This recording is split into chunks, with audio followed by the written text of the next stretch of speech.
देखिए, पिछले 9 साल से जब से अरविंद केजरीवाल जी दिल्ली के मुख्यमंत्री बने हैं, उन्होंने हर तबके के लिए काम किया है। लेकिन अगर किसी के लिए सबसे ज़्यादा काम किया है तो वो दिल्ली की महिलाओं के लिए किया है। और दिल्ली की महिलाओं की ज़िंदगी में एक आमूल चूल परिवर्तन आया है। चाहे घर का खर्च चलाने के लिए जो उनको दिक्कतें आती थी, बिजली पानी फ्री मिलने से, बच्चों को अच्छी शिक्षा मिलने से, सरकारी स्कूल में, मोहल्ला क्लिनिक में फ्री दवाई मिलने से उनके घर का खर्च चलाने में बहुत आसानी आई है। महिलाओं को अपने स्वास्थ्य के ध्यान के लिए जो वो हमेशा उपेक्षित करती थी, आज मोहल्ला क्लिनिक में फ्री इलाज मिलता है। उनको फ्री बस यात्रा मिलती है। आज आप देखिए 153 करोड़ पिंक टिकट्स पिछले 5 साल में यूज़ हुए हैं। इसका क्या मतलब है? इसका मतलब ये है कि महिलाओं को पहली बार घर से निकलने की आज़ादी मिली है। तो पिछले 9 साल का भी अगर आप केजरीवाल सरकार का इतिहास देखिए तो जिन महिलाओं ने ज़िंदगी भर अपनी ज़रूरतों को सबसे पीछे रखा है, अरविंद केजरीवाल की सरकार ने महिलाओं की ज़रूरतों को सबसे आगे रखा है। और अगर हमें महिला सशक्तिकरण करना है तो उस सशक्तिकरण का सबसे महत्वपूर्ण तरीका है महिलाओं के हाथ में पैसे देना। देखिए, किसी भी परिवार में निर्णय कौन लेता है? निर्णय वो व्यक्ति लेता है जिसके हाथ में पैसे होते हैं। आज के दिन में घर में जो पैसे होते हैं वो अक्सर पुरुष कमा के लेके आते हैं। तो एक महिला को अपने पति की, अपने पिता की, अपने बेटे की, अपने ससुर की, अपनी सास की, किसी की बात को सुनना पड़ता है।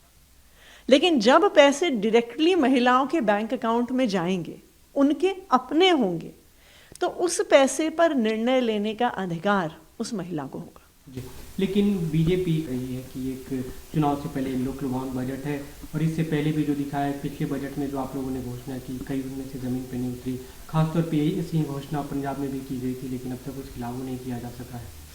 देखिए, मैंने कल बजट में ना सिर्फ 2024-25 का बजट रखा है, बल्कि पिछले 9 साल का रिपोर्ट कार्ड भी दिल्ली की जनता के सामने रखा है। और आप देखिए, ये तो दिल्ली की जनता को बजट की स्पीच का इंतज़ार करने की ज़रूरत नहीं है। उनको पता है कि उनकी ज़िंदगी में कितना बड़ा चेंज आया है जब से अरविंद केजरीवाल जी दिल्ली के मुख्यमंत्री बने हैं। इसका सवाल बीजेपी को दिल्ली की जनता ही देगी, और शायद देती भी है। जब वोट डालने जाते हैं तो उसका जवाब देते ही हैं, जब वो आम आदमी पार्टी को भारी बहुमत से जिताते हैं और बीजेपी को सिंगल डिजिट से भी ऊपर नहीं लेके आते। लेकिन ज़्यादा महत्वपूर्ण चीज़ इसमें यह है कि अरविंद केजरीवाल जी ने पिछले 9 सालों में जो वादे दिल्ली के लोगों को किए थे, हर मुश्किल के बावजूद, हर विरोध के बावजूद भी उसको इम्प्लीमेंट किया है। और इन सब वादों ने, चाहे वो स्कूल हो, चाहे अस्पताल हो, चाहे बिजली हो, चाहे पानी हो, चाहे महिलाओं का सशक्तिकरण हो, चाहे महिला सुरक्षा पे काम करना हो, इन वादों पर केजरीवाल सरकार ने डिलीवर किया है। उसी तरह हमारा ये वादा है कि जिस तरह अभी तक सारे वादे पूरे किए हैं, चाहे उसमें कितना भी लड़ना पड़े, संघर्ष करना पड़े, एलजी साहब के सामने हाथ जोड़ने पड़े, लेकिन फिर भी हमने आज तक हर वादे को पूरा किया। थोड़ी देर पहले एक ट्वीट भी किया और आप जिन चुनौतियों की बात करें उसका दोनों ने जिक्र किया, उपराज्यपाल का भी जिक्र किया और ये भी साथ में अपील कर दी कि आगामी चुनाव में लोग आम आदमी पार्टी को वोट दें, अरविंद केजरीवाल का हाथ मजबूत करें। तो क्या ये चुनावी एजेंडा होगा आम आदमी पार्टी का एक बड़ा मुद्दा जिसे लेकर आप लोगों के बीच जाएंगे, वोट मांगेंगे, जो महिलाओं के लिए आपने घोषणा की? देखिए, हम जब लोगों के बीच में वोट मांगने जा रहे हैं तो सबसे महत्वपूर्ण चीज़ ये है कि दिल्ली के लोगों के लिए संसद में आवाज़ उठाने वाला कोई तो होना चाहिए। वरना आज आप देखिए क्या हो रहा है। 7 सांसद बीजेपी के थे, क्या वो दिल्ली के लोगों के हक की आवाज़ उठा रहे थे? कभी उन्होंने पूछा कि क्यों सीसीटीवी कैमरा रोके गए? कभी उन्होंने पूछा कि क्यों पानी के बिल की 1 टाइम सेटलमेंट स्कीम रोकी गई?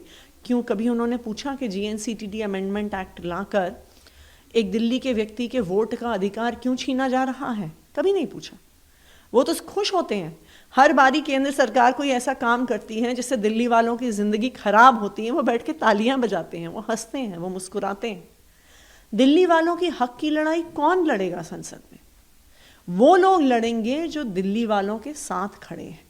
तो इसलिए हम ये चाहते हैं कि इस बार दिल्ली के लोग 7 सांसद इंडिया अलायंस के भेजें, तो कम से कम दिल्ली की आवाज़ तो कोई उठाएगा। वहाँ पर संसद में आम आदमी पार्टी के अरविंद केजरीवाल के हाथ तो मजबूत होंगे।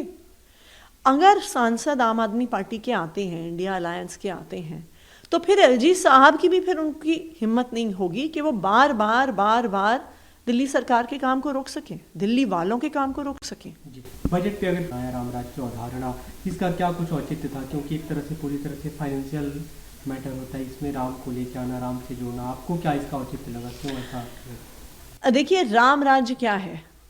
राम राज्य वही है जो बार बार कहा जाता है, जहाँ कोई दीन नहीं है, कोई दुखी नहीं है, कोई बीमार नहीं है, हर परिवार समृद्ध है, जहाँ पे उपेक्षित के बारे में सबसे पहले सोचा जाता है, जहाँ पे गरीब के बारे में सबसे पहले सोचा जाता है। पिछले 9 साल से इसी अवधारणा के साथ अरविंद केजरीवाल जी अपनी सरकार चला रहे हैं।